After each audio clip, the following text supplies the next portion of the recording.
Hello. Want to wait a few minutes and see if there's anybody out there, if I'm just talking to myself. If y'all are out there, say something to me in the chat. Let me know that you're there, or hopefully somebody comes in. Nobody might not want to talk tonight. I just had some things that happened that kind of got my attention, and I felt like talking, and I was hoping that it would be some folks out there that wouldn't mind talking with your good sister for just a minute. I ran into some real uncomfortable conversation not very long ago, but I wanted to touch on it, concerning family trauma. Hey, Afia. Hey, Lisa. Hey, Lovely. Happy to have y'all here, and everybody else who's in the chat this evening. But just some uncomfortable conversations came up with me and some acquaintances, and I felt like, you know what, if it's something that affects me and the people that I'm close to, chances are somebody else is going through some of the same things. And I felt like, it's a Monday night. TV is boring. All the shows are real raggedy right now. Ain't nobody watching Married to Medicare. So, forget that. But I don't know. I just felt like let's talk about this issue with our families, how they act, the stuff they do. Hey, make it make sense, Queen. Good to see you. Hey, Veronica. Yeah, y'all, come on in and get comfortable. I figure we may as well take our shoes off and let's get into this thing. Let's talk about it. Like I think it's really one of those things that, especially as Black folks, we don't talk about. We sweep a lot of stuff under the rug. You know, things affect us, and then we play that, that card that, oh, it didn't really bother me. It don't bother me so much. It's not a big deal. When really it is a big deal. Hey, the original mermaid girl. I'm glad you caught us this evening because we gonna talk. Y'all know how we are. We might get a little messy every now and then, say some stuff, but I think this is a good opportunity to really talk about the things that we don't talk about. I don't know what I'm talking about. And it's a lot of things like that that we don't address. And I think we need to address it. So, and I did put the link in the chat. So y'all know y'all can come up anytime when y'all get here. You don't need a reason or invitation. The invitation is always open. Okay. Hey, Dana from Pittsburgh. I ain't never even been to Pittsburgh. I feel excited. I feel excited. Okay. I'm so glad y'all are here. Come on in, come on in, come on in. Shoes off. Take them wigs off if you need to. Unhook them bras in the back. Y'all know how they cut into the meat. It's uncomfortable. So let's get comfortable so we can talk like sisters need to talk. Okay? So, long story short, one of the conversations that was had was basically getting into the fact that, sometimes the things we go through as children, how we're raised, even though, this is not to say that our parents were abusive or anything like that. I think that sometimes they were doing the best they could with what they knew, right? But even though they were doing the best they could with what they knew, and I truly believe most of our parents, they meant well, y'all. They didn't mean us no harm. They really didn't. But some of the ways that they dealt with us, some of the ways they may have talked to us, some of the things that maybe was left out, maybe they did not emote well, maybe they did not show affection well. Those are the things that, you know, I think did more damage than we want to admit to. That's right, Zelene, wigs and bras off. Y'all, let's get comfortable and let's talk because we sisters. Any brothers in the building, y'all welcome too. And so we started talking about relationships and how that stuff affects us. And, there's some of us sisters that really don't even know how to show affection because of how we grew up. We heard things and them telling us things like, stop that crying. And sometimes I think it's okay to cry. Why we can't cry? Now we got a whole, quite a few generations of Black women who are afraid to show emotion, are not comfortable being vulnerable and just saying what's on our minds and on our hearts. And the minute someone does, there's that moment of judgment. And I think that, like, y'all know what I'm saying. Like, we saw it play out with the whole drama a little bit ago. We ain't bringing that up. But we've seen it play out in other situations too. You know what I mean? And I don't know. I just wanted to get into it. I wanted to hear what y'all had to say. I wanted to hear somebody, other people's personal experiences and just really talk about what we don't talk about. You know what I'm saying? All right, karmic expressions. If you want to understand the adult you become, communicate with the inner child you've abandoned. Now that's saying something. And then not only that, I want to build on that. That's a good point. It's almost like did not that we want to live in the past, but do we need to revisit those things that we've gone through, the child in us that was damaged or hurt or experienced trauma during those times, or do we want to just move forward and pretend like it didn't happen? But I think in order to revisit the child we were at that time, we're going to have to, at some point, have a conversation with the people who hurt us. That part. That's the stuff we don't like to do because it ain't comfortable. It doesn't feel good to say, Mama, I know you did your best. However, in you doing your best, I still got hurt. And then we have to, take the risk that the family member, the parent that we're speaking to, that they're not going to take it as an indictment or take it personally. That's right, the original mermaid. We got to heal our trauma in order to move forward. You better say that, girl. And hey, Michelle.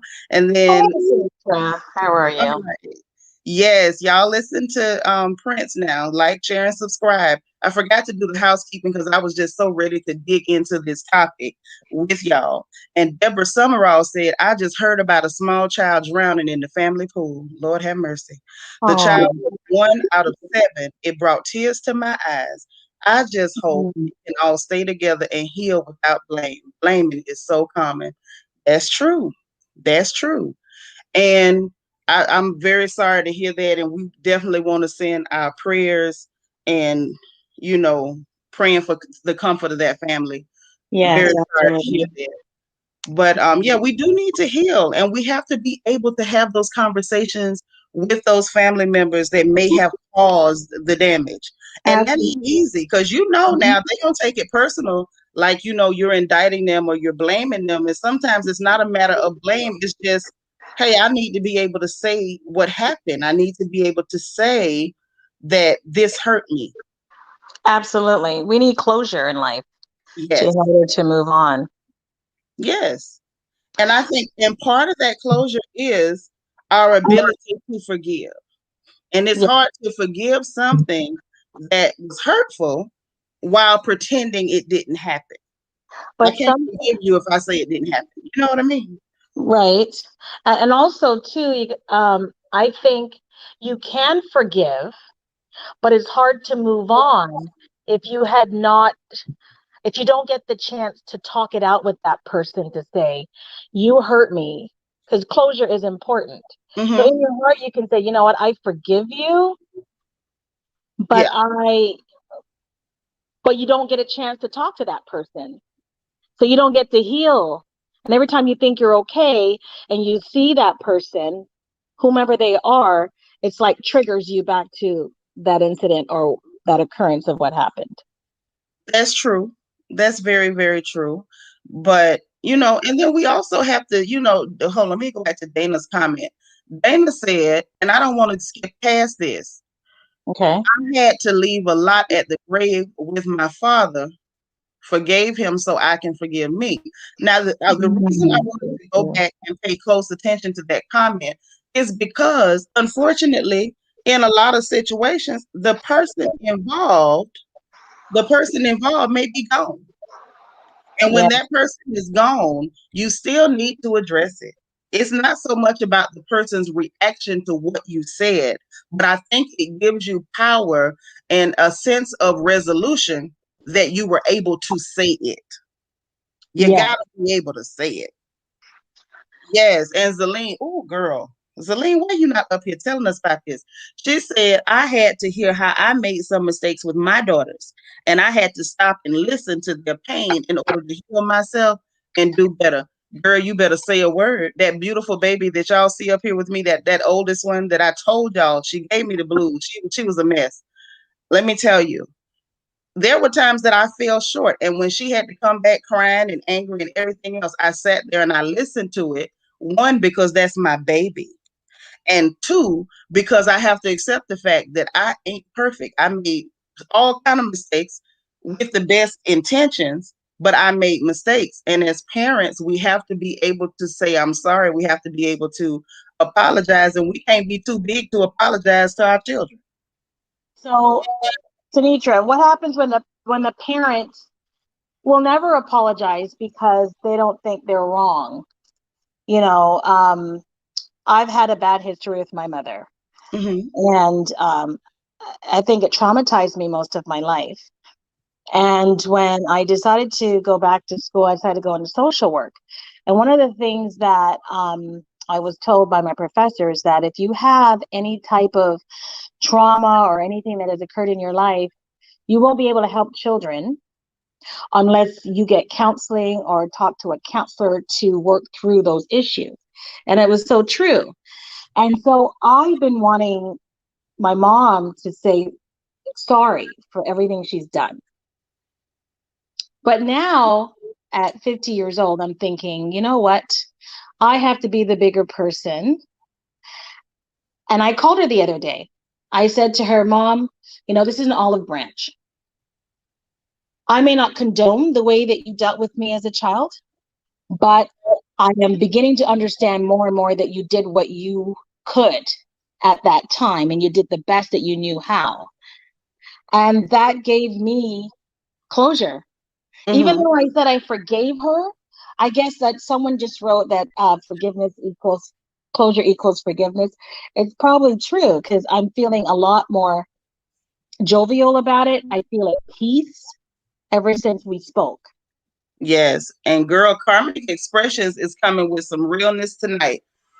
Emotional healing does not require the participation or permission of another. And Yes. I was gonna hit on that when you posed that question. I know it was hypothetical, or I assumed it was, but that's absolutely true.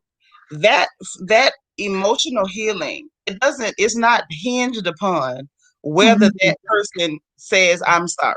Now, it's good for a parent to be strong, to be big enough to understand that you need to say that you're sorry. Right. However, whether that person ever apologizes or not, you have to take peace in the fact that, you know what, I said it, I got it out. And then you have to own your choices going forward. You acknowledge what hit you, and then you acknowledge how it affected you, how it affected your decision making, and then you accept that as a part of who you are. Because listen, at the end of the day, the things that hurt us and the way we heal and rebound from it become a part of who we are. It becomes a part of our makeup. I was telling a couple of girlfriends um, about a little bit about my upbringing. The people who know me know, but um, like, I joke about my weight a lot. Y'all know that. And I joke about it because to me at this stage of life it's funny. But the truth and the sad truth behind that is that I had an issue with my appearance, with my weight, with all these things, body dysmorphia, you name it, because it started from childhood. And I've been able to understand that my mother didn't mean any harm.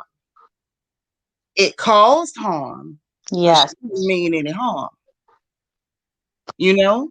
So these are the things that we have to deal with. Like, it led me into eating disorders and addiction to different diet pills, and child, I was a hot mess. You hear what I tell you? And then I just had to get to a point where it was like, you know what, this is who I am. I may have damaged myself with some of my activities because I was self-destructed. I was engaging in destructive behavior because of my own insecurities, because of my own dysmorphia.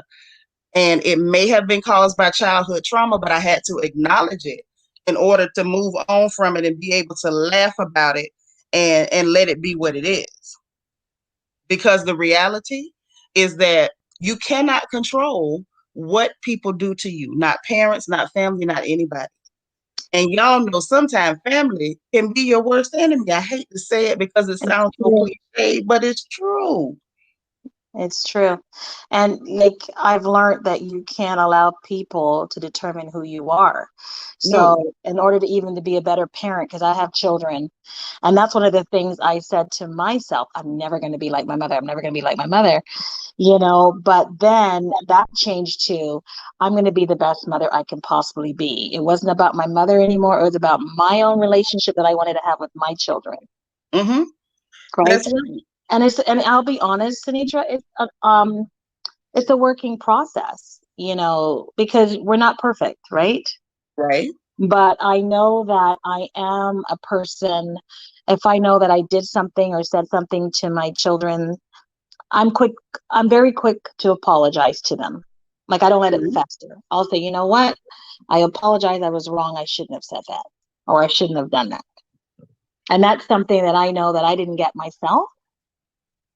So Mm-hmm. I think that's part of my healing. That's If, true. if that makes sense. Yeah. It's true. And then, I also wanted to kind of dig into a little bit of how the family traumas, the family relationships, the feeling of rejection sometimes from family, or even the emotional and verbal abuse from family, how it can affect the way we choose our spouses and mates. Like some Yeah. of this stuff has put us in some real jacked up relationships. We have chosen some horrible men. And y'all Mm-hmm. know I'm telling the truth. We done chose some humdingers.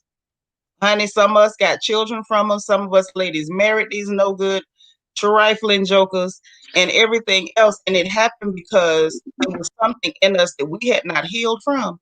And we went and chose people who either fed the sickness or filled the void. And it was not the best thing to do. Y'all know we did it. I know I did it. Yes. I did it. I did that as well.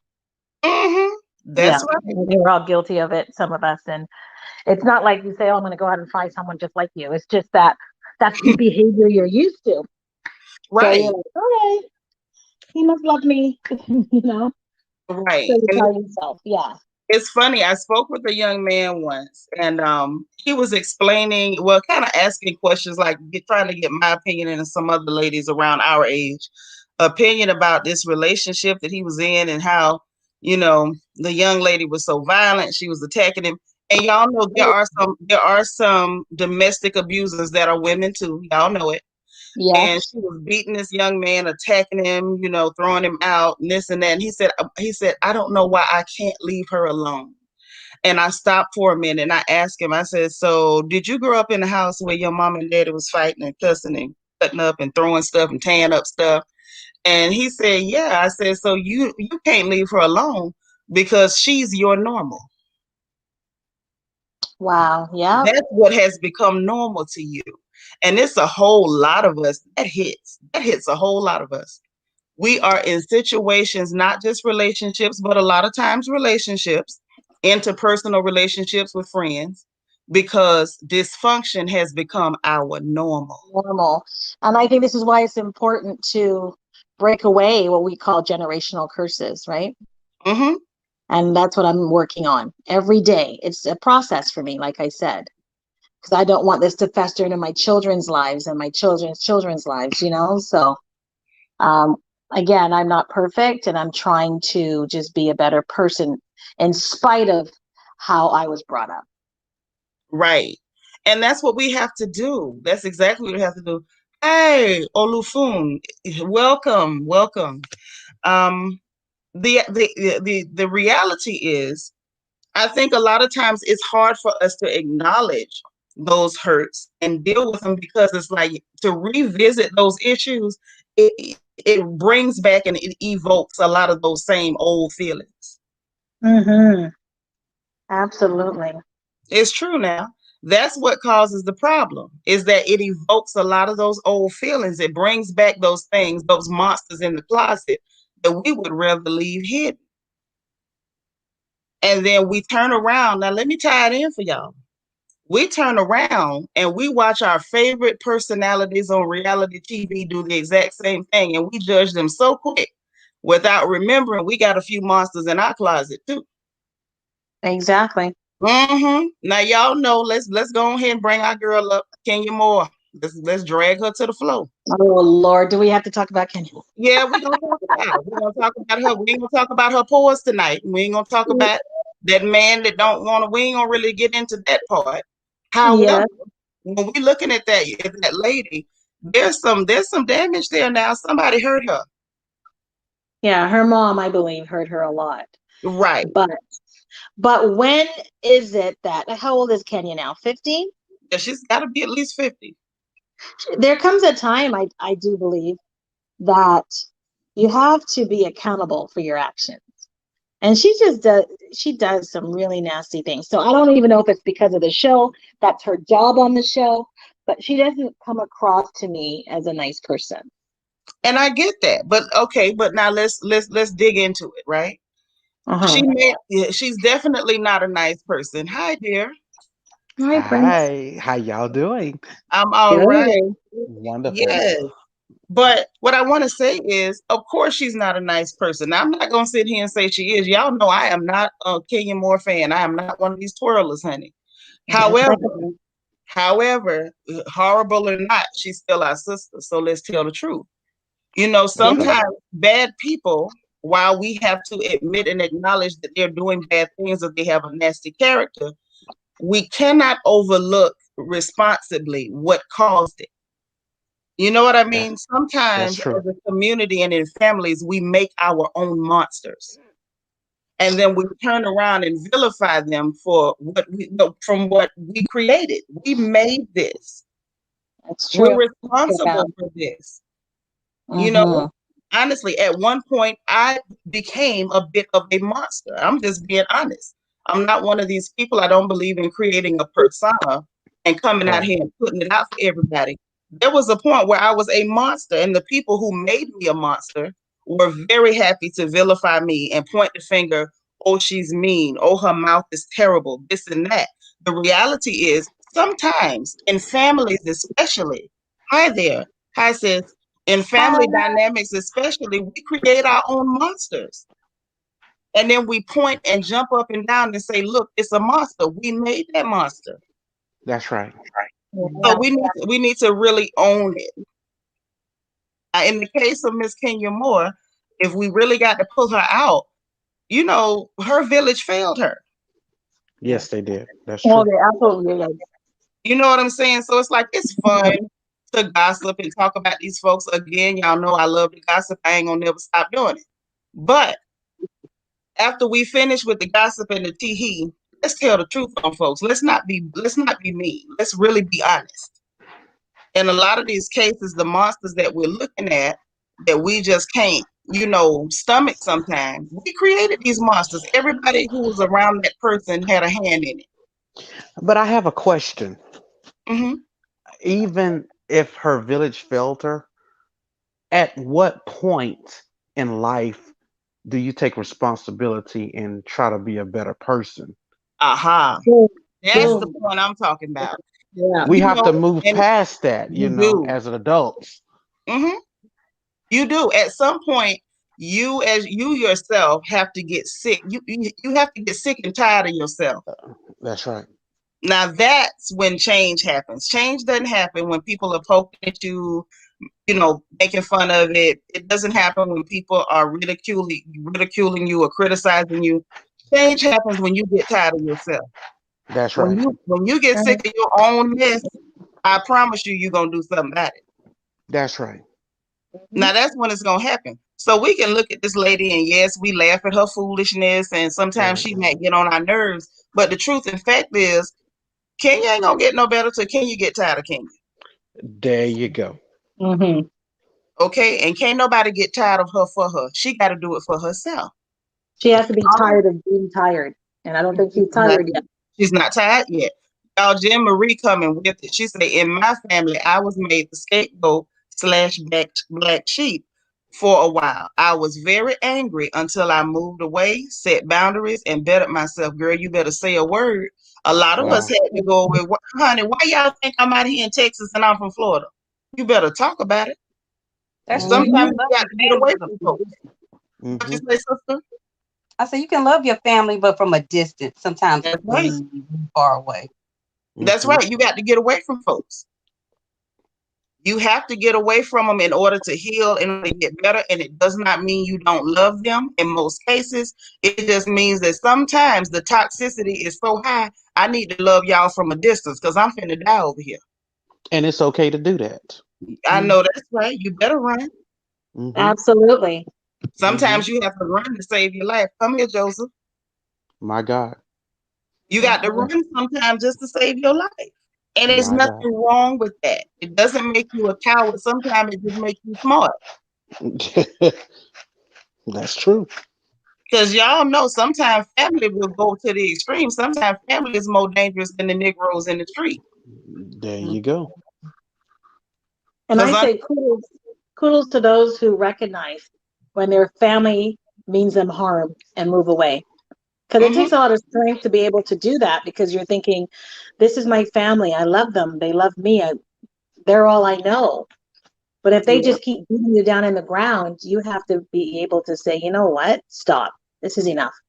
I know that's right. Make it make sense, Queen YouTube. Sister, what you got to tell us? You've been sitting here just smiling and nodding, and you look beautiful, by the way. What you got Thank for us you. this evening? I don't know, but this topic just called me. I mean, you just pulled me right in.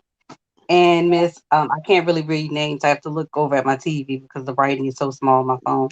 But Miss Michelle, she Yes. hit the nail on the head for me when she said, "What happens when your parents just won't take accountability?" Right now, unfortunately, my mom's in. Give me a minute. Oh. That's all My right, sis. mom I'm is in the sorry. hospital, Oh. but Oh. I understand the not taking accountability part, Mm-hmm. and it's a generational thing where their parents were not good parents to them. That's right. And unfortunately, they gave us what they received. And we have to do to our children better than what we receive from them. Mm-hmm. So I tried talking to my mother. God knows I did. Yeah. But she's like your mom. She just it's like you're just talking to the wall. Yeah. And Like, I could feel, I could feel your pain, because it took a lot for me over the years, because I've done everything to try to please that woman. And then I Mm-hmm. realized I can't do it anymore, especially when I became a mom. Mm-hmm. And they're never going to say sorry. And that's what we have to define. What is good parenting? Because back then, they probably thought they were good parents to us, Yeah. because that's what they knew, that's what they were taught. But as Right. we get older in society and we get more knowledge and wisdom about parenting, we know, okay, this wasn't normal. correct. And if we look at it on a whole, we're all dysfunctional families, right? We all have dysfunctional families. That's Yeah. right. But, That's the word. but like the gentleman says, what's your name? I Pr- just Prince. Prince. Yeah, Uh-huh. he asked, at what time in our life do we have to take accountability? And that was the aha moment for me. And Right. I'm a person of faith, so I gave it to God. And I Absolutely. remembered, I'm going to start crying, Sanitra. I'm sorry, I didn't mean this. Um, That's the all right, scripture baby. that kept me going was, the Bible says, when your mother and father forsake you, Forsake you. God will take you And up. he will he take will you up. carry you. That's This all is right, not what baby. I wanted to do today. And I'm sorry, Listen, y'all. you do not have to apologize for that. And by the way, that comes from one of my favorite songs. You know Yes, what I mean? God. And if you go further in that exact same psalm, you'll see that David said, I had fainted unless I had believed to see the goodness of the Lord in the land of the living. That's Wait right. on the Lord and be of good courage, and Good he will courage. strengthen thy Yes, heart. Wait, That's I right. say, on the Lord. Oh, on Now, the I ain't Lord. going to preach tonight, but let me tell you something. Those are powerful words. Let me tell Yes, you, they that are. same psalm is my favorite because there were times when I felt as though my father and mother, they didn't forsake me. I'm Mm-hmm. grateful I had good parents, but there were times when they failed. But I That's have Exactly. right. to recognize that failure is a part of the human condition. Can y'all hear me? I hear yes, you. Yes, Because God. yes, I Yes. personally, I Yes. understand. I Is a feel you. part of the mhm, human condition. And no matter how well we mean, we too will fail.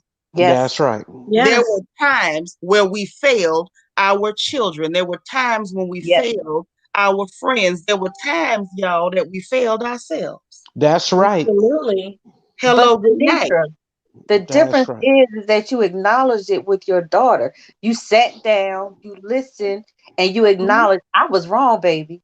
That's right. Mm. Yes. Let me And apologize I for what said, I Mama did. Let sorry. me make it right. Yep. Yes. And I said flat out, Mama is sorry. Mama's so sorry. Exactly. That's all she needed to And hear. when my baby cried, Mama cried with her baby. That's That's And Yeah, right. all I she needed also to hear. understand the flip side, sis. I have a mother who, right now, I'm her source and supply. My father left us in 2013. That is Mm. the only man who ever Oh, broke my heart, and that was the day that the Lord took him.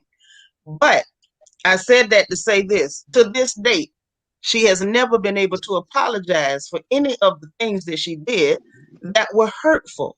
And you Yeah. know what else, sis? That's all right. I was Yeah. able to explain it to her. She got defensive because she felt like she was under attack. And I mhm, understand because mhm. until you're ready to take accountability, everything feels like an attack, y'all. That's That's right. exactly. You know what I'm saying? ooh, You got to think That's right. Mhm. about that. If you That's leave right. your house and you got on plaid pants and a flowered shirt, you knew it didn't match. If somebody mentioned it, you don't feel attacked. You be like, yeah, I know, child. I just came out here like this. But if you thought you Absolutely. was looking good and your good friend say, girl, you look a hot mess, you feel attacked. You think she hating on you when she That's right. really trying to help you. So, we have to in the process of trying to get healing for ourselves and in the process of telling people what they did and how they hurt us and how it affected us, we have to go in with the mindset that they may or may not take accountability. That's right. Absolutely. Hello, y'all. And if they don't Yes. take accountability, that's all right too. It's all right. Mm-hmm. It's all right because you got it off of your heart, you got it off of your chest, and now you can focus on healing for you because we're Exactly. not healing for them, Mhm. we're healing for us. That's right. Absolutely. Yeah. Now that's excuse where it me. really comes to. You know That's what? right. I thought I was good, Hmm. but I hear echo. I don't know where it came from. I don't know. Okay, it's going now. Okay. But I thought I was good, but while she was in the hospital, unfortunately, my dad said she was doped up because I got a call from my grandmother now. This is one thing that I just can't get over. When she calls, it's like flames. It's Funky Dineva said when Michelle Obama says when they go up, we go to hell. Well, I had hell all in me. She called me to ask me why I wasn't in the hospital with my mother, something about the cigarettes I didn't buy my dad. And my dad, when my dad came home, I had text him all kind of nasty text message because I was heated. I was like, Mm. what do cigarettes have to do with anything? My mother is in the hospital, intubated. Somehow or another, before she was intubated, she all loopy on drugs, and she happened to tell my grandmother that I wouldn't buy my dad cigarettes. You have a problem with your mother. I don't. So now you're making me have a problem with your mother for no reason because you're already jealous of our relationship. You said your mother likes me more than you, something stupid anyway. Mhm. But it's like you're causing drama where there needs not be any. And I Mhm. just can't just deal with your relationship or get therapy is what I told her. Deal with your relationship with your mother or get therapy because you already don't want to listen to me talking to you about ours. So deal with your relationship with her or go get therapy. This is pretty much how I laid it out. And she Yeah. was like, fine, fine. You always have to be right. I was like, no, that's pretty much what it is. And I left it at that. And Yeah. then she's in the hospital to have surgery on her leg. And it went from her getting the stent um, replaced in her leg to now her kidneys have shut down. She's going to need dialysis too. Her being intubated. She's not breathing. And I'm like, oh, hell, what's going on? It's all kind of things. She might not make it out the hospital. And I'm just sitting here like, what the hell? And then I get my grandmother calling me. It's just one thing after the other. And I'm just going batshit crazy. And then I'm ready to choke the shit out of my grandmother. She's like, do you want me to come? I'm like, no. Oh That's Lord. the last thing I need. I don't really need you because I already took the shit out of you too. So Oh you no. stay where you are because I'm trying to be as respectful as I can. So as long as you stay where you are, she's one of those love from a distance people. So as long as you stay where you are, everything will be good for me, for my sanity. I'm already stressed Yeah. enough. So it's Oh, like I can't win. I can't but you win. know But then what, my sis? dad tells me that's my mom that said that. I'm like, why would she say something so out the box, out the blue for no reason? But now, sis, you got to look at, okay, everything happened. You took it in, you dealt with it for the moment. But in moments like that, you have to ask yourself, where do I go from here? Where do I go from here? And so when you ask yourself questions like, where do I go from here? You know you're not gonna cut these people off. You know you're not gonna never speak to them again. So you have to find a healthy way to deal with them that does not affect or threaten your mental health. You dig what I'm telling you? So you may have to get to a point where you're just like, hey, mama, granny, daddy, I love y'all. But certain conversations we can't have. Or, hey, I love you guys, but if this is what you're doing, we're gonna talk another day. See things like that you're going through is why I decided spur of the moment to just have this live and talk with our family here because we family. So That's right. I felt like family can talk. That's And right. and I really honestly, to be honest with you, I'm surprised that is this many people in the room. Because y'all know a whole lot of times people love to talk about mess and gossip. Now when we on the mess and gossip, everybody and their mama show up. But sometimes when we talking about the real, people don't really want to talk about the stuff that hurts, the uncomfortable That's right. stuff. So I That's honestly I wasn't expecting this many people, and I feel like the people who needed to hear this showed up. that's You know, right. No, that's absolutely right. you I prepare feel talking about this too, Sinitra, is part of the process of continuous healing, right? right. That's right. But Because what I'm something getting else at comes is, up. Yeah. what I'm getting at is, I think I'm going to have a few more of these conversations sprinkled in throughout the month. And the reason is, and it's not for the crowd, it's just for the fact of sometimes when you prepare a feast or a banquet, the people you want to show up may not show up, but every time the people who need to be there will be there. So That's that right. was Right. the whole point of this because I feel like the person that I was talking to and listening to and sharing with, there's no way we were the only two people in the world that had this going on. And I knew there were other people that could benefit from this conversation.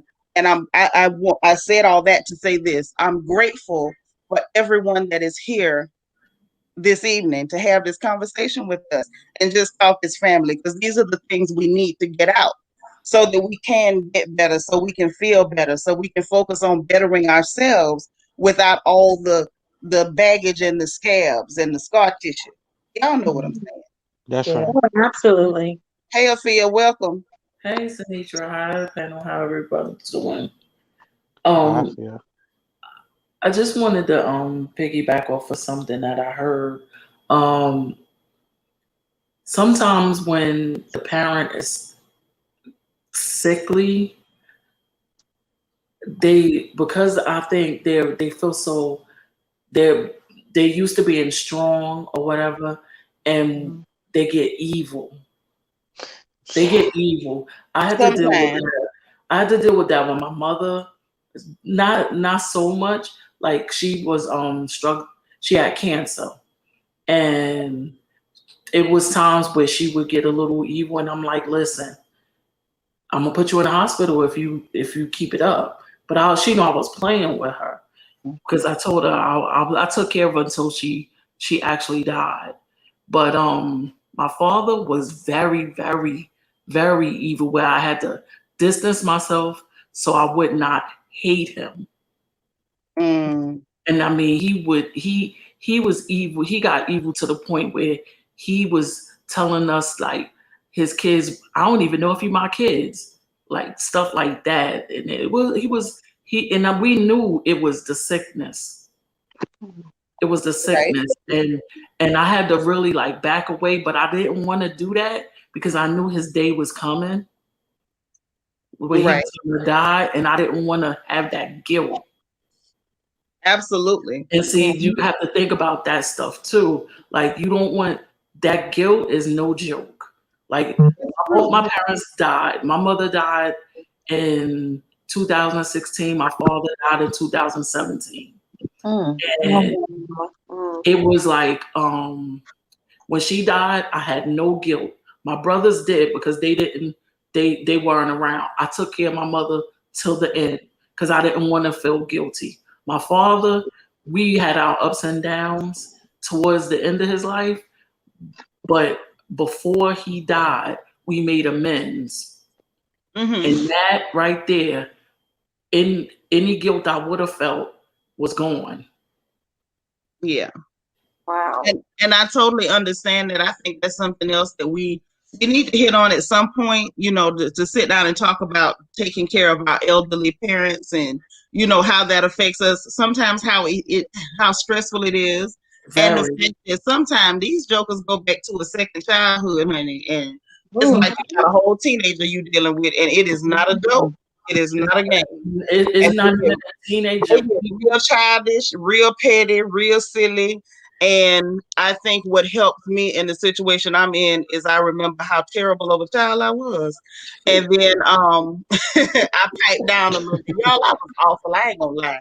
I was absolutely awful. I feel sorry for that lady. I do. So, that's what helps me to reel it in. You dig? Because let's be honest, there's a whole lot of mamas that give birth and walk off from their children. That's right. So regardless of the job that you think your mother did, please understand that if she stayed there and did her job, please give her respect. This ain't that type of night. I'm not gonna knock mamas because I don't think I truly appreciated mothers as much until I became one and realized that this is a hell of a job, and you usually don't get no appreciation for your work. Jump high, jump low. Y'all know how it go. So I'm not here to just say, these mamas is cutting up, because I'm one of these mamas. But, I definitely want us to come back on another night and revisit that topic of fear of some of these elderly parents that we taking care of, and they around here starting stuff, going between two siblings, telling one of us one thing, telling the other one something. Oh yeah, I went through that. They become kids again. They so silly. And you can't really say nothing because that's your mama. Like, you can't really go off like you want to. But we definitely gonna have a chat about these crazy elderly folks that act like teenagers, honey, because I don't know what's wrong with them. Forget teenagers. You got some that go back to infantile. That's true too. That's true. Yeah. Really, I had to deal with it, but I didn't mind for some of the things, but some of the things I'm like, come on. Mm-hmm. It's definitely, I think it would be a good topic to get on. Because it's a lot of people that are dealing with taking care of their elderly parents. Girl, yes, and I'm one of them. But I'm telling you, but we really got to think about this stuff, and that's why I say healing is so important. It is. I think it makes it even more difficult, or that much more difficult, to take care of them when we haven't gotten over the things they did that may have hurt us when we were still coming up. Y'all know we hold on to stuff. And yes, we do. You remember that time that mama wouldn't buy you that dress, and you remember that time that she told you it was a disappointment, or you remember that time when she got mad and called you everything but a child of God and with none of them Sunday school names.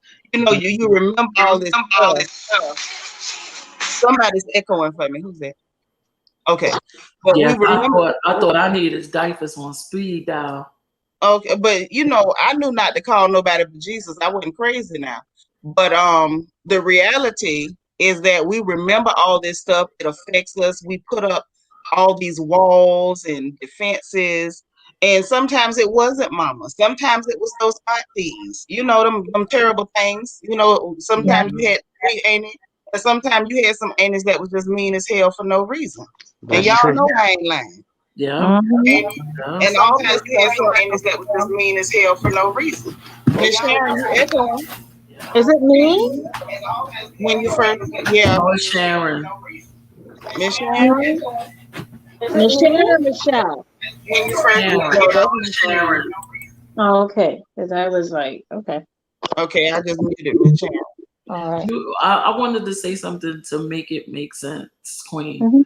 When you were saying that your mother was loopy, a lot of times with those drugs, Hello. they really be Hey out there. of their Can you mind, hear me? It's a and question. they bring up stuff. You don't charge it Got it. to the person. Just think of it like that's the drug.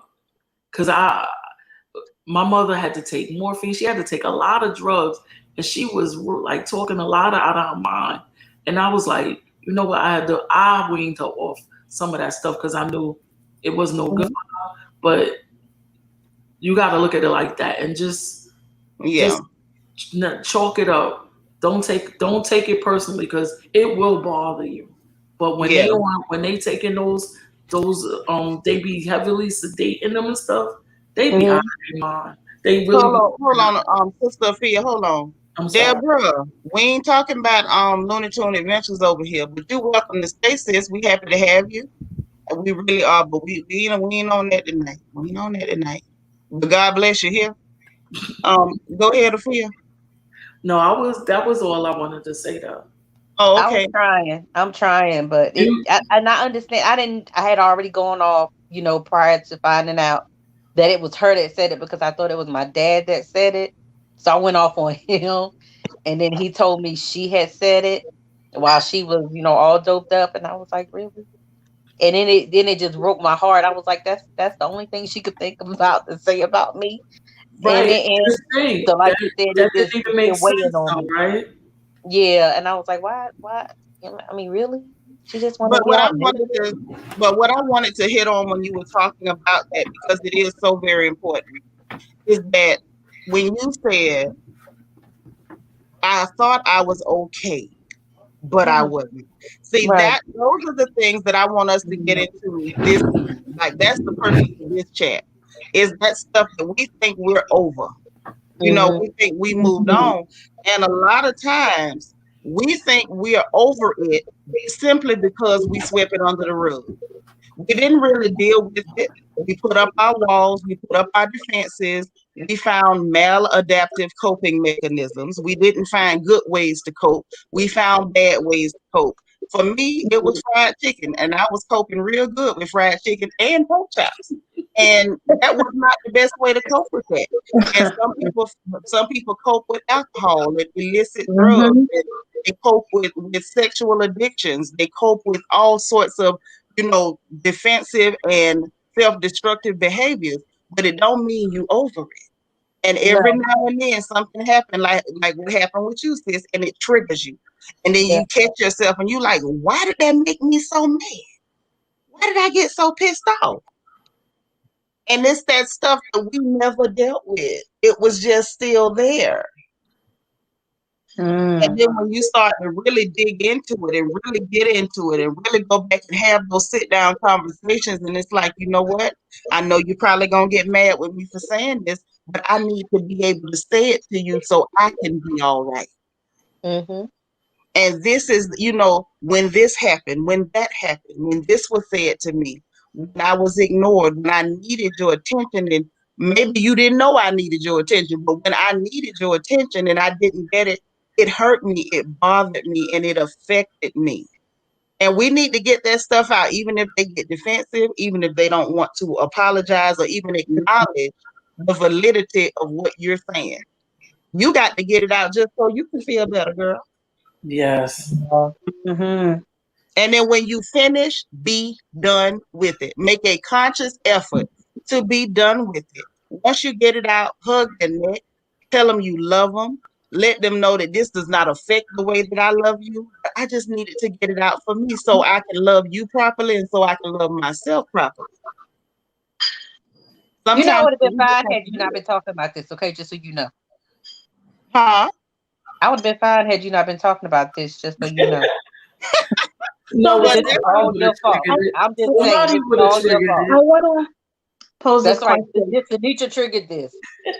I know it's my fault, y'all. Listen, I'm that sister, okay? I am that sister. I'm guilty. Y'all can whoop me later. But Yeah, Yeah. that's because now really I'm a that's little bit who I am. confused. So I wanted to pose this question, Uh-huh. especially those who have taken care of their parents, their elderly parents. So because my mom and I have not been close, but we're at peace and I'm okay with it. And I live in an all different time zone than she does. I don't feel obligated. Let me just say this. I don't feel obligated that it's my responsibility to take care of her. Is that a terrible thing, or is that something I still need to work through? Because I don't see it. If I can be honest, sister, it's not a terrible. It's not a terrible thing. And let me tell you why I say that. Some things are just true. Some things are just matter of fact. You have a right to how you feel, and you have a right not to be made guilty or be made to feel guilty about your feelings. That's truly how you're feeling. You're owning your feeling. You don't feel obligated to do so for whatever reason, because we can't really get into all of the intricacies and nuances of you and your mama's relationship. But if that's truly how you feel, then you just being honest about your feelings. You don't have to feel that way, and nobody should make you feel like it's bad that you do feel that way. Okay, because I just felt like she's closer to my younger sister and my brother, and they live in the same city. And we don't have that type of relationship. Like if she calls me, she needs something, definitely I'll be there, whatever she needs. But in my heart of hearts, I don't feel obligated. That's And right. so I just wanted to know if that was wrong. Absolutely, you're not wrong. But y'all, I wanted to address what Trella said. Hey, Trella. Trella say some people don't ever get it out, and they walk around being mad all the time. Girl, you better preach mad and miserable, and then they go around making other people miserable. Yes. That ain't nothing but the truth. Now, I just personally, I don't want to be that sort of person. I never wanted to be that sort of person. And I would hope that no one wants to be miserable. No one wants to be unhappy. That's just too much. Yeah. I wanted to say something with as far as that not feeling obligated, because I've had that. Um, the only difference with that is the siblings is gonna feel some type of way. And guess what, Afia? They have a right to feel that way. See, No, I this know is they where do. I'm one of those everybody siblings. got a right to their feelings. Right. Now, I'm you're not not wrong disagreeing with that. for I'm not. just saying that's what's gonna happen. Oh yeah, in some cases, Yeah. there are some siblings that don't take it that way. I never took it that way. I'm the baby out of five, and when it was time to get some work done, it was just me. And I didn't feel that way, but sometimes people can. And see, this is where it comes to just being honest with your feelings. I applaud her for absolutely being able to just own that. That I don't feel that obligation. And then I'm sure she'll be able to accept if her siblings feel away or at any time. But that's when the honesty and the transparency with your feelings and your thoughts comes into play. Oh, and before we get too far, y'all, we got Miss Sharon White up here and our sister Sunrise, and we ain't heard from her. Miss Sharon, what you got going on? I understand the obligation. Well, I'm the oldest. My dad was U.S. military, did 20 years, born in 1970, graduated in 89. So I grew up in the military lifestyle. And also in that time period, my parents was young as well. So they grew up with how their parents raised them. Most of my dad came from a two-parent household, Christian beliefs. My mom came from a one-parent household. But back in those days, women can raise a family and defend themselves. So my grandmother was already engaged, but she never married a guy. I think she married one time, but by her first husband, and never got remarried again. So she got engaged. In my case, since I was the oldest, and the oldest child was responsible for everything because that got passed down to generations. And so, there are a lot of things that, you have to do as the oldest. You have to be the one who has to apologize first. If I got spat with somebody, I always had to be the bigger person to apologize. And at the time, you even though you was not wrong, you still had to do it. So, Yeah. and then my parents were so, I got middle school. I could do anything, go anywhere, go to school dances, no question asked. I could tell them the same night, oh, the school dance, I can go. Get to high school, everything got shut down. I give them a week notice, a 2 weeks notice for school dance and all that kind of stuff. So I didn't have a social skill in middle school. I mean, in high school, and I didn't date till Okay. 18. So now let me ask you a question. How did that affect you once you became an adult? Like, were you holding on to any feelings because of that? I Did it? Yeah. yes, it did because I couldn't I date till I was 18. Again, my parents are old school, right? So I didn't Mhm. date till I was 18. And then it didn't set me, but my other friends was dating at 14, 16, Suvi's, of course, and Mhm. I came from that generation. So when I got to college, freshman year in college, my sister could date at 10th grade because I was mad. Boy, I found out she was gonna date at 10th grade on the phone. I'm in college. Oh yes, I did. I went off. I told her, get mom on the phone. I said, How did it make you feel? Did it make you feel resentful? Did you feel? yeah, I was 100% resentful because Oh, again, what was the difference between me and the difference between her? You know what I'm saying? right. And we That's what both, I wanted to get and to. mind you, we both came from a strict family, so we didn't do anything crazy. You know what I'm saying? Right. And that was the part I was trying to get to, Miss Sharon. The Mm-hmm. resentment, that feeling of resentment. Now, when you Mm-hmm. were going through that, was that a feeling? The resentment? Did you feel resentful towards your mother's decision, or did you feel any sort of resentment towards your sister No, for receiving different treatment? my resentment came from my mom and dad because they But made the you, rules. Because they from the South, so my parents worked together, a partnership. So that's how they always work together. My mom told me up front, um, um, I take your dad's side, right? But my mom, she always listened to both sides, and she would tell. And I heard her a couple of times, and talk to my dad, say, "You know, you're wrong what you did, so you're gonna apologize." So I know that situation, but when it comes to dating, that was so crucial for me because that was also for my growth. mm-hmm. The reason why I said let me talk to mom, because my mom is a person that can negotiate. She able to understand what I'm saying and emotional. I can break down crying to her. I can break down while talking. When you start talking and you so fast talking, she like calm down.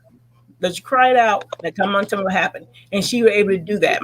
I said, my dad came from a very strict Christian home. So um, so it took me when I gave birth to my son, and I was 33 years old. And I never forget. I told my parents, I know what once you give birth and all the emotional hormones coming into you and all that crying craziness going on, when they come to see you and everything at the hospital. And I remember I said, yeah, I was upset. I was upset that I was 33 years old, right? And I was like, I was real upset with you guys allowing me to date 10th grade. And my dad said it to me. I was sorry. My dad did. He said I was Uh-huh. sorry what I did. I didn't think I was thinking protecting you. I'm thinking I want you to get into mess. But I after my sister started dating, he realized he messed up. He Right. realized he messed Okay. up. But Now that's that point where I don't know for you, but I think that's the point where a lot of us are able to, have that epiphany, that aha moment. Like, okay, mhm, they weren't being mean to me. They weren't trying to hurt me. They meant well, mhm, even though it still caused you a bad feeling. And yeah. I'm glad y'all were able to get that moment and have that resolution. Sunrise speak. Chris, you up here just as quiet as a church mouse. What you know good. Hi y'all. Hey, Hey, Hi. darling. Um so I grew up in a two-parent household. My parents were married Mhm. practically all of my life. I'm the baby of two. I have an older sister. We're just 3 months apart. I mean 3 years apart rather. Um but it was kind of one of those situations that I don't want to say my parents stayed together for us, but it was like I went off to college and all hell kind of broke loose at home with them. Mhm. So there was kind of like some resentment because like my sister was able to go off to college and have everything like on a silver platter. And then when it came my turn, it was my relationship with my dad at that point was kind of strained due to like what was going on at home. So it wasn't as easy as a transition. And, it was just a lot of change after, him and my mother separated. And it wasn't as easy for me. Like I just had it a little bit more difficult than my sister did. And she was able to be successful because she got through her 4 years of college with our home still intact. And here I'm just starting out in adulthood and everything kind of like falls apart. Right. And shortly on top of that, shortly after that, after making the decision to not communicate with my dad for 3, almost 4 years, found out he had stage 4 lung cancer. Oh wow. After not speaking to him for that length of time. So this kind of brings me back to your question, like, do you have an obligation or resentment? Do you have an obligation? And I had to make some decisions at that point, and I was only 22 at the time that my dad passed. And he passed 6 months after we found out about his diagnosis. And I had to recognize that despite what had happened within the recent years at that time, he was still my father for 18 years before we had stopped communicating. And I did what I had to do, took him to chemotherapy multiple times a week, and did everything that we had to do for him. And the night before he passed away, I asked my sister to leave the room so that I could say the necessary things that I needed to say to him. Yes. And we were able to have that opportunity, and he passed the next day. But to answer your question, I don't want you to feel like an obligation, and I wouldn't necessarily even word it as that, having been through that experience, but I would make the decision on whatever brings you peace. I agree. So that whenever when all is said and done and you have to sit with your decision and live the rest of your life, yes, whatever that decision is, it's not so much of an obligation, but whatever brings you peace. Even if you feel like that person isn't deserving, it's not for them, it's for you. Mm-hmm. Right. And I agree, because I do feel at peace about it. But someone said something to me, and I felt, no, I'm not being selfish. This is just, I'm not saying that I'm not going to be there for my mother.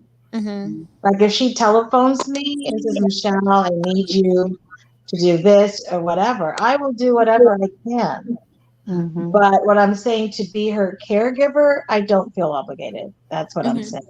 Oh yeah, totally. And I get that.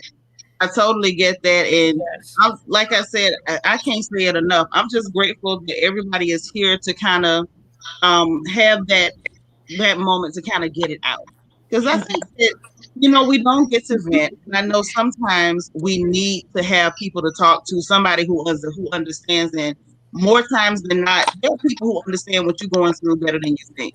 I know my mom and my mother, she grew up, all the kids that my mother was one of 15 kids. This is back in the day. Back in those days, that's normal to have 14, 15 kids. But she's the one who got abused the most. Right? All her brothers and sisters tell you what happened. They admit that she wasn't got abused the most. And even she said there were neighbors or friends, her mother's friend would say, "You did that child wrong." So she knew something wasn't right, but she didn't know what was right. And also my mother had she got what do you call it? When her mother being mean to her, she stood her ground. All right. And then she got married with my dad. And then over time, we all go home and visit relatives and everything. And when my grandmother passed away, and listen, I was there freshman year in college. So she went to the funeral and everything. And then over like a couple of years, when in time she would cry and be upset because she felt that did she make her mother proud? How she turned out? And one time I talked to her, and finally we were talking, and I said, "Mom, of course you made her proud. You came home when my dad came back to the States every 4 years. We come home and visit her all the time. She saw how you turn out. She saw how you raise your family. She saw what you have become, you know, and whatever she did back then, she her own way, because of how people did that thing back then, is what did she do? Because I said when I was growing up, and grandma was there and you were there, she never said anything bad about you. Did she say anything bad about you when you were there? No. So some people don't know how to say something to say I'm sorry. Depends on the generation you come from. It's true. It's true. You know, and that my grandma came from that generation. So I was like, Mom, that's her generation. Okay. You know, so this is the other thing that I really wanted to kind of hit on and talk about and kind of gauge what other folks are thinking. Now, is it me, or does it appear? And I may have to pull some folks out because I don't want to, have StreamYard stretch so thin that they start staticking on us. Y'all know how they do. Do y'all feel like reality TV, these networks, these producers, does it look like to you they take advantage and capitalize on people who have this trauma and then exploit it for money? Because that's what it looked like to me. Yes. Absolutely. And the reason I'm gonna tell you something. 100%. I'll tell you something. BET back in late Hold 90s. on, y'all. Make it make sense, sis. I'm gonna remove you, but if you got something else to say, you just come Okay. on back up, okay? Yes. All right. Back in 97, 98, 99, I met a guy who had a family that worked in BET. The black family in, was it DC? Asked BET for a kids show on their show. And he said, I'm here to make money. Within a year later, ABC, NBC, all those top people asking where the family shows at. Where happened to the Friday night family shows, Saturday night family shows? They said we here to make money. So when that happened, 2000, it's all that's when it changed. One of the proper news anchor, she retired early. When she saw reality MTV came on, Real World, when Real World MTV came on, and they made it with a hit, she retired early because she said reality TV is coming here and staying here. Paula something. I think her name was Paula something, and she retired early, and everybody was shocked because she was one of my favorite anchors. And she said, "Oh, this is gonna be here. Reality TV is permanent." Okay. So she started coming. That's a good point. Hold on, let me pull some. Let me lighten the load a little bit. There we go. But what I really wanted to, when I brought that up, what I wanted to highlight was the fact that they don't even address the people that are, damaged in these situations. And Larga Curves, that's our girl. Hey, sister, she got a good point. Then they call it good television. You done showed all this dysfunction. You ain't said nothing about how these people need to fix their situations. And then they don't even take account how many people got this damage in their house. And you're normalizing it by putting it on television and calling it good TV. Yeah, because I was even thinking about that the other day, because let's take Married to Medicine. I like that show. Well, you're the only one, sister, but go ahead. Yeah, but I'm just saying that, okay, I know probably, but you have two friends that were there for 25 years. They've had solid friendship, and they're on this show, and now their friendship is in question. And it's like it's like they do something to just damage people's relationships, even their marriages. And they're making money off of it, and they're not apologetic whatsoever. Now, I don't know, sis. I can't go as far as to say the shows are damaging the relationships, but I will say these shows are illuminating the damage. Yes. See, at the end of the day, if you're solid, you're solid. And a TV show and a camera ain't going to tear it up. Yep. If that TV show and a camera can tear up what you got, you ain't got yourself nothing. Correct. Even the And that ain't producers, aren't nothing they but working behind the scenes to bring out all that negativity though? Isn't that part of it? no, because No? get this, Okay. they can't. Oh, good. Let me be fair. And this just my opinion. Y'all know it don't mean too much, but my opinion. But in Mm-hmm. my humble opinion, a Right. producer and nobody else can't bring out no mess that ain't there. I Got it. said they Okay. Yeah, can't I bring see out your no point. mess that ain't there. Now, if your Mhm. man ain't tiptoeing through the tulips, can't nobody bring out the mistress. Yep. Yeah, If you that's wasn't, right. if you Okay. wasn't talking real bad about your friend, can't nobody bring out a recording of you doing it. Yep. You see what I'm saying? See what I happens do. is, when we start dealing with these type of spirits and entities, there are some spirits and entities that are very good at finding your faults and putting them on Front Street. Yes. That Yes. was tearing up Okay. their relationships, and see, in essence, they tore up their own relationships. They already had holes in the bottom of the boat, and that's why it's sinking. Yeah. You know what I mean? Yes, But what I valid don't point. like is when they show stuff like what happened on Basketball Wives with Jackie Christie and her daughter. That was a case that we've seen so many times in the Black community and Black homes, and y'all know it. But these folks put it in front of a camera for entertainment Yep. instead of dealing with what was going on.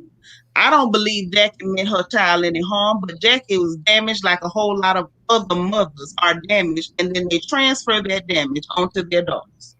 Mm-hmm. Yep. And instead of them, it's like, I feel like if you illuminate the problem, then producers should be just as happy and quick to illuminate a resolution and Yes. in a way to bring some type of wholeness or healing to the Mhm. problem, Yes, I instead believe of that. just putting the Yes. problem on TV, parading it around as normalcy. Because ain't nothing normal about the pathology of the mind of Black people in this country.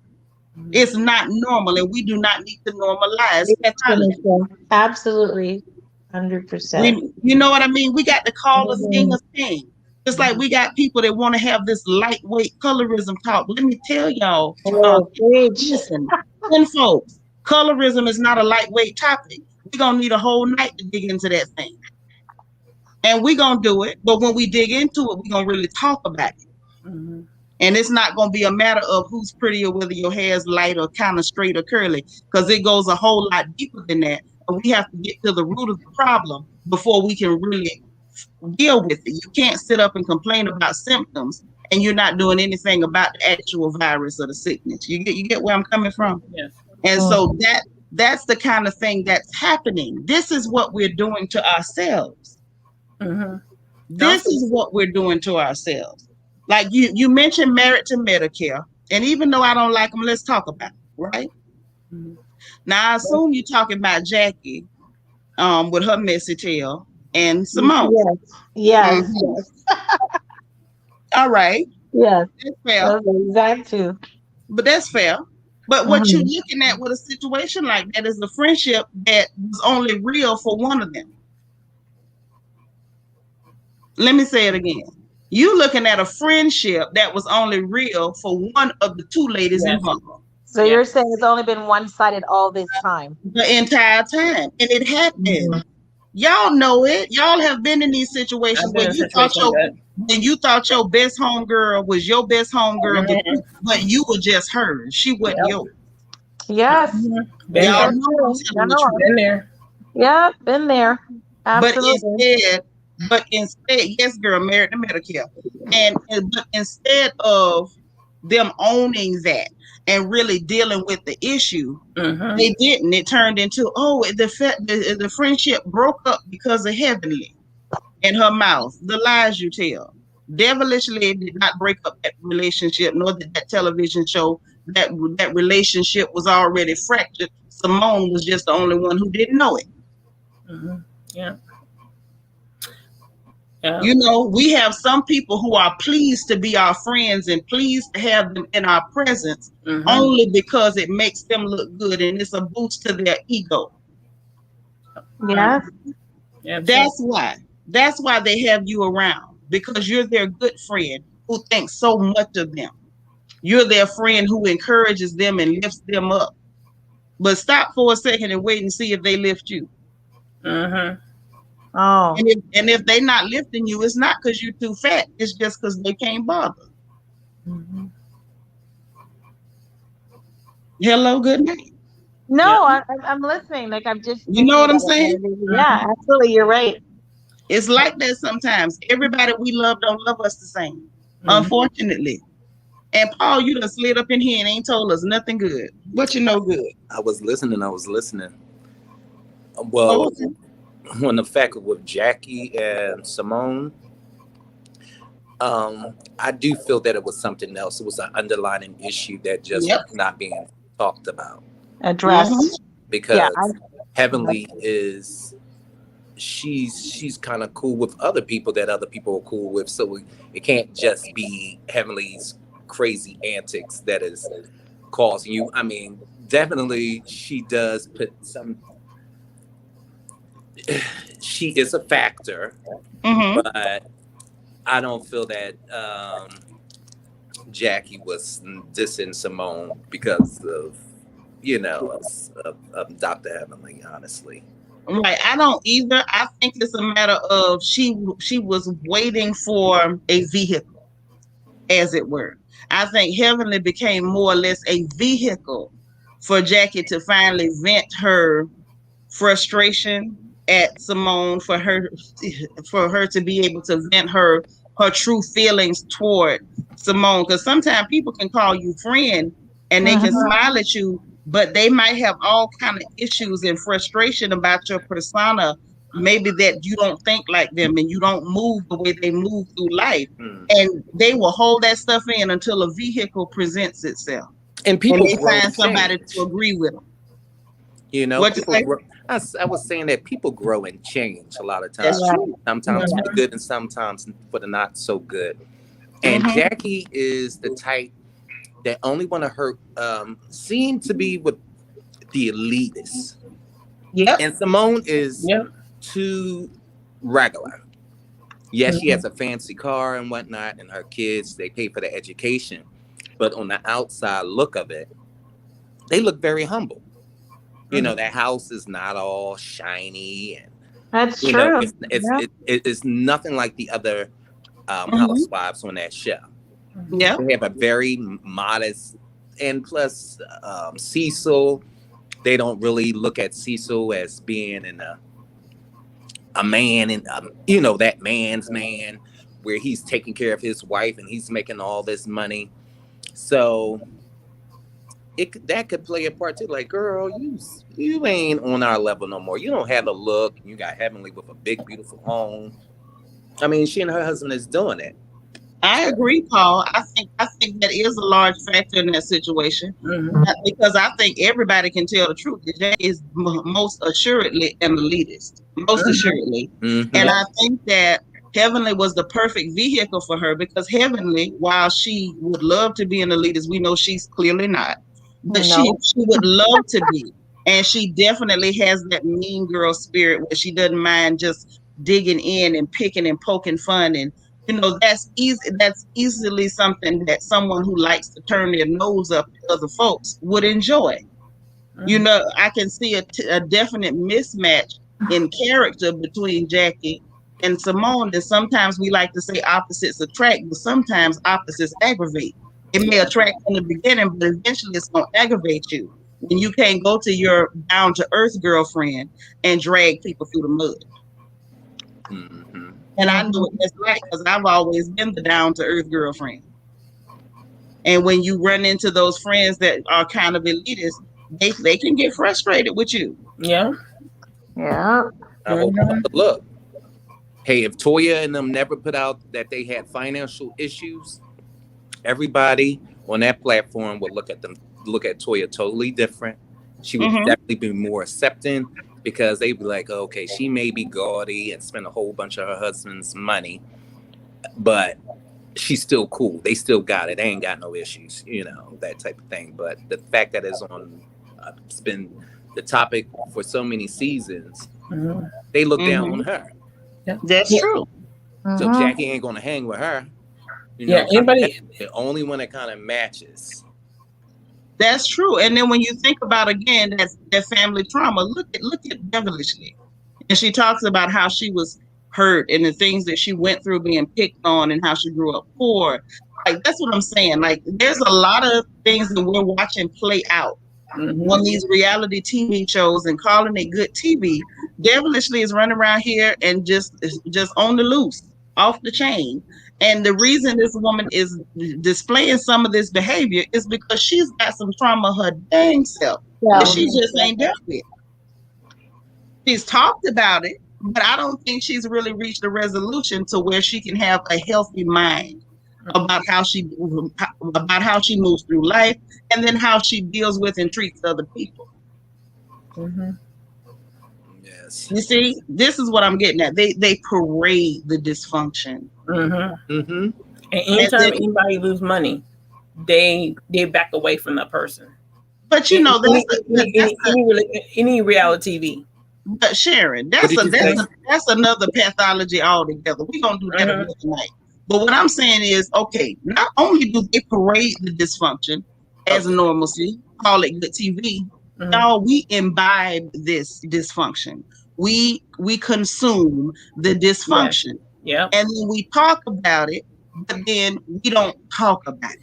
We talk about what they did and how we reacted to it and how ugly it was, but we don't talk about in any real way what caused this mess in the first place. Y'all understand what I'm saying? That's why I'm like, I feel like if we're going to talk about it, at least over here on this platform, we're going to talk about all of it. We're not just going to say, oh, she did X, Y, and Z. Okay, what does that look like, y'all? Where on earth could that have come from? And we're not going to act like it's normal, because ain't nothing normal about the stuff that we watching.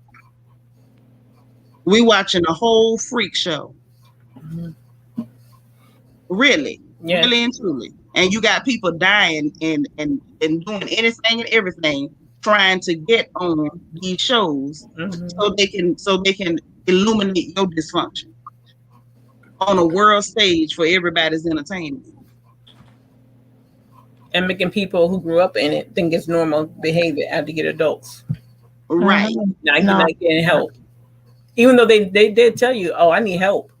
Oh, I need to see a counselor, but they won't go to it. So they know they know something ain't right, or they know that how they're living is not right, but they won't go and get help for it. And they do go and get help. That'd be another big thing on the TV show. But then it never be correct. It won't be the right way of doing it. Right. At that point, it's just for a show. Yeah. Now our girl Larga said something that we need to go and scratch at the surface of that, y'all.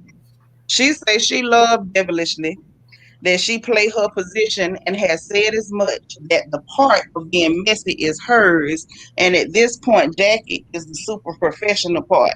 Now let's talk about that.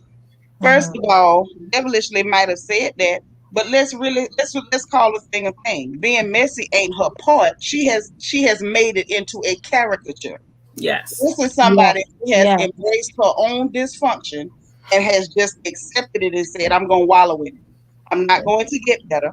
I'm not going to do better. I'm going to be absolutely terrible since people find it entertaining. Guess what else is entertaining, y'all? Crackheads are real entertaining. I don't care who you are. If you have ever spent one day in the hood, you're not going to tell me a crackhead ain't entertaining. They will dance, shuffle, tell jokes. They do all kind of foolishness, and y'all know it. Yes. Is it healthy? Have they embraced it? Yes, they have. But that mess ain't healthy. It ain't cool. We got to stop acting like the dysfunction is okay, because y'all, it ain't okay. And Jackie with talking about the super professional part. Jackie's not coming off as super professional. Jackie is coming off as a snotty elitist. Yeah. That's snotty for no reason. When you got a husband that don't work on a pie train, what the hell does Curtis do? Isn't he retired now? Yeah. And yet somehow he ain't managed to retire from home. But Sinatra, don't you think sometimes that for the storyline they pretend to have problems in their marriage? I definitely.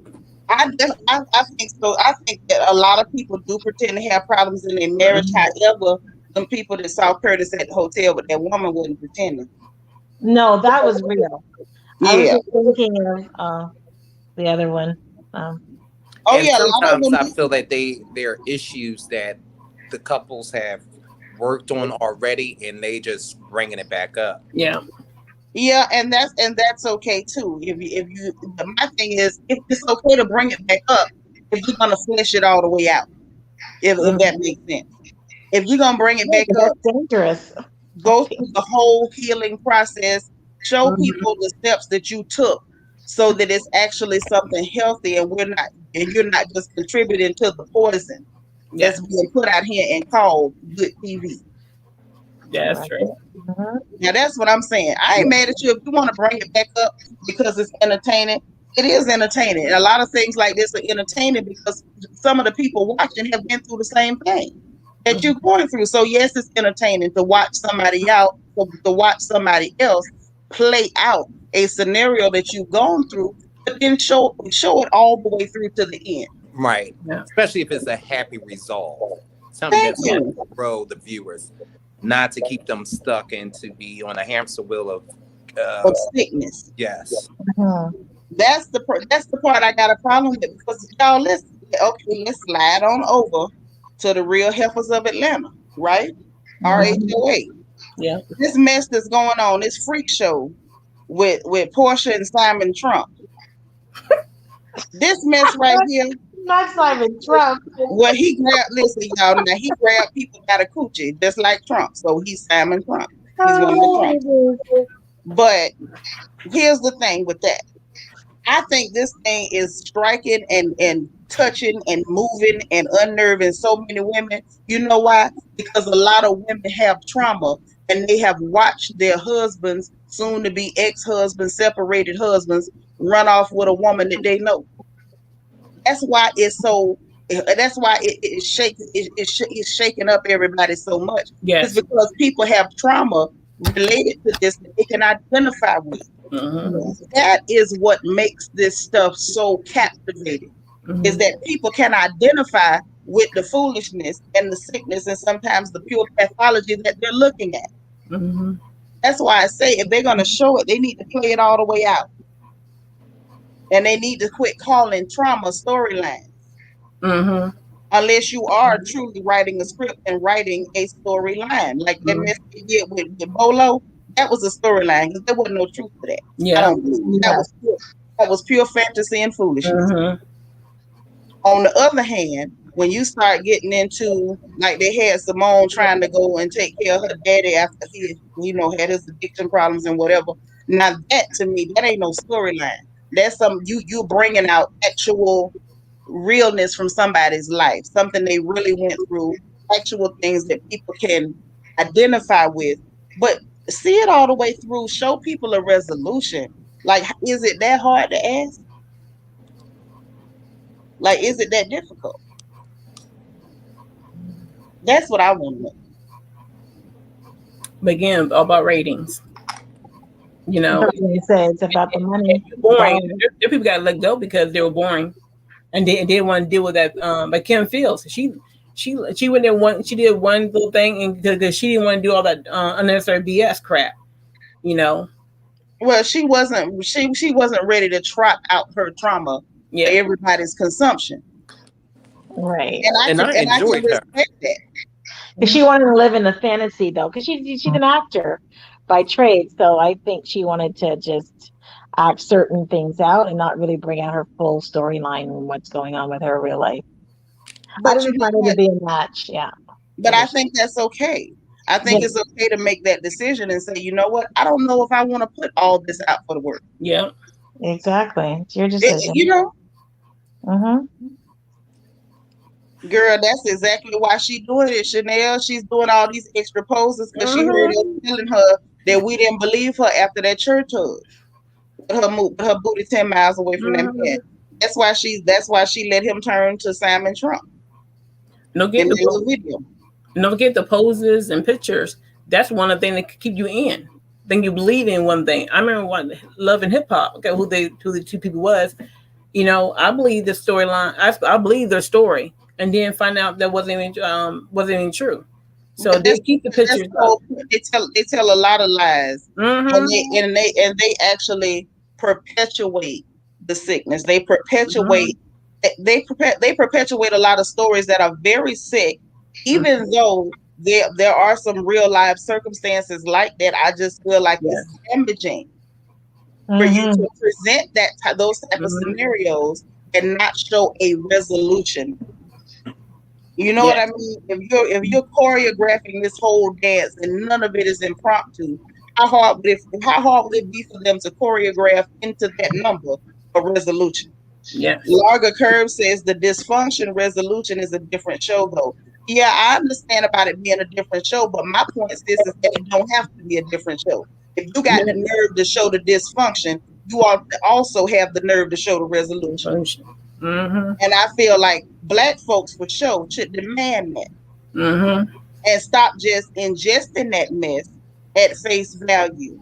We need to demand it. And then if they can't comply with that, that's okay, because we can't make people do what they absolutely want to do, even though if enough of us made noise, I can guarantee you they would do something different, because we are consumers.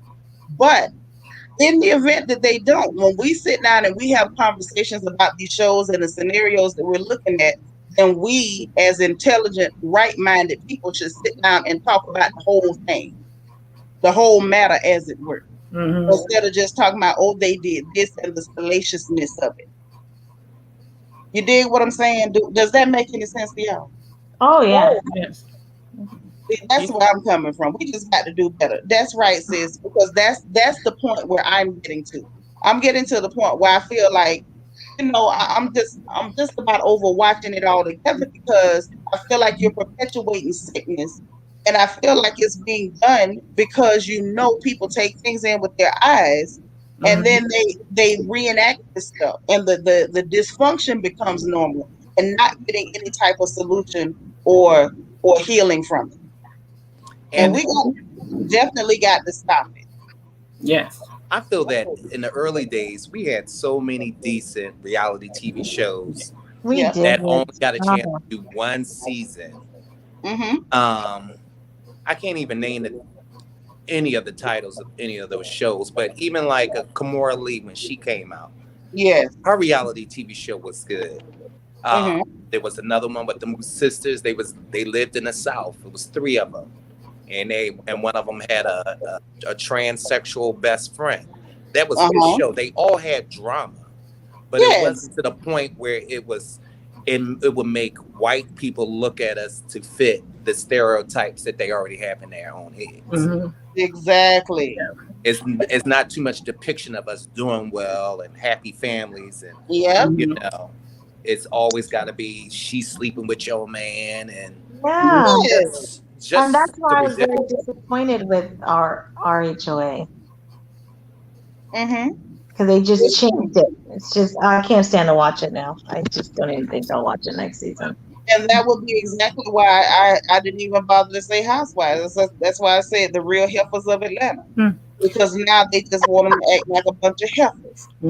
I know. Yeah. And that's because too you have a lot more young executives that are in the business Yeah. who are still that's what their mentality is. Everyone that was older, done retired, they ain't got no more time for it. They tired. So you're looking at these shows from the view of the young. Absolutely. Then Absolutely. then when they begin the Housewives, Atlanta Housewives, after they do the first three seasons, after they get done their season, then they come back and do the recap what happened. And both times they sit there and say behind, once the show is over, they will go back and watch the show on air, and then they go and apologize to each other. They had closure at the end of the thing. There was no fighting in that part. They had closure. But what they did was they brought one person in to shift everything around. And Married to Medicine, when it first came out, they had 4 women who were married to doctors, and then they had one female who was married to a doctor, but she keeps saying she's from the streets. She's from, the other side of town. And it seemed like to me when first that show started out, and I said, why did it always get 4 wives and one person had to be one person to act out? They purposely go and find one person to act up and shift the whole show. Well, I think what we saw was them introducing, like Paul was saying, they wanted to introduce the stereotypes into Mm-hmm. the subject matter. And I do believe in my heart there's a definite agenda at play when you see that happen. Yes. And When we King have Louis came on, to acknowledge it because I feel like it feeds the sickness.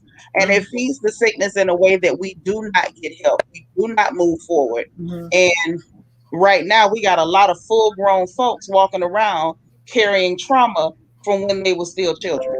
Mhm. I Now mean, that's the issue we got.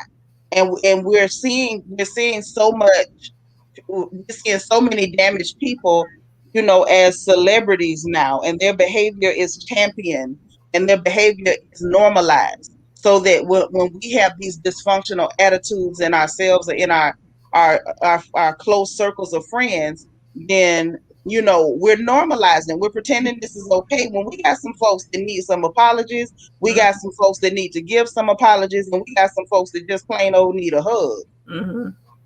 because that mess ain't normal. Mhm. We used and when we first started back then. We did. Well, some people talked about the behavior on the shows. The regular people, and definitely show their daughter, especially the daughters. This behavior, do not do this. Don't do this behavior.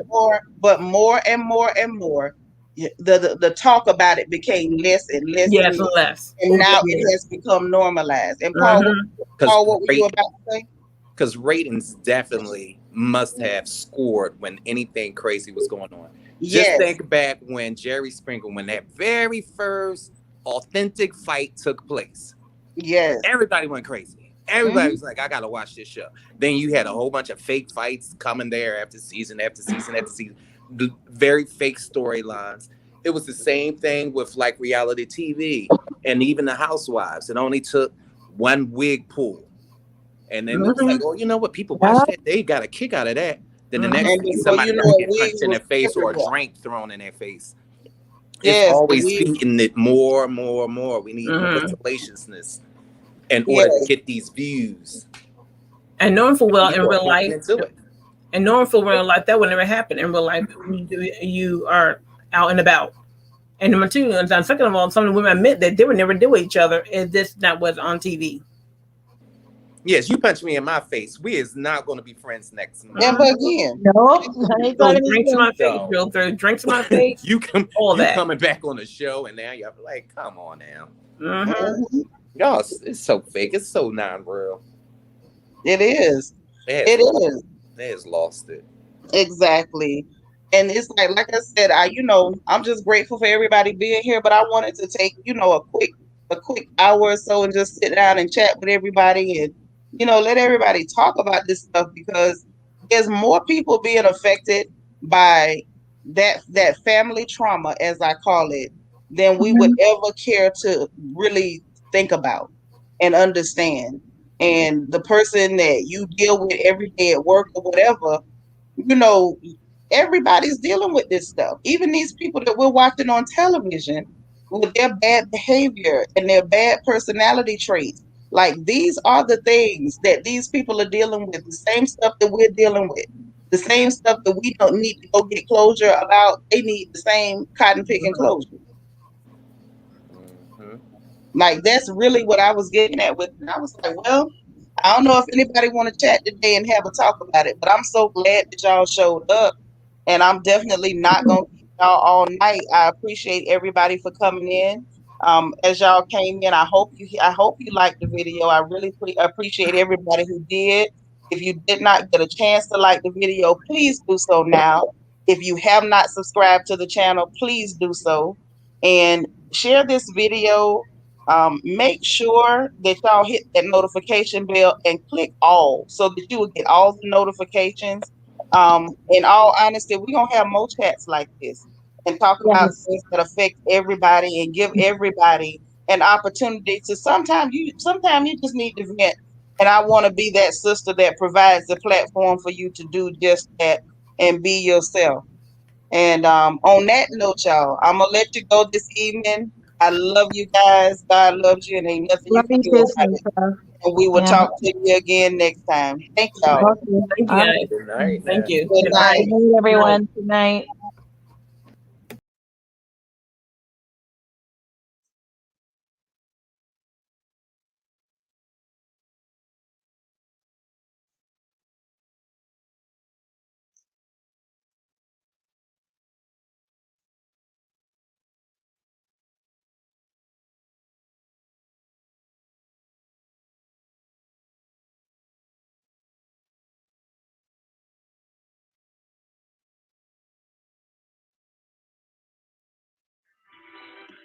left foot, right foot, stop, left foot, right foot, left foot, stop, right foot, left foot, right foot, stop. Now bunny hop, bunny hop, bunny hop. Now bunny hop, bunny hop, bunny hop. Now bunny hop, bunny hop, bunny hop. Now bunny hop, bunny hop, bunny hop. Do your nipples in your titties start to sweat? Hey. Do your nipples in your titties start to sweat? Hey. Now bunny hop, bunny hop, bunny hop. Bunny hop, bunny hop, bunny hop. Stop popping, popping, hold that money. Stop popping, popping, hold that money. Bunny hop, bunny hop, bunny hop. Bunny hop, bunny hop.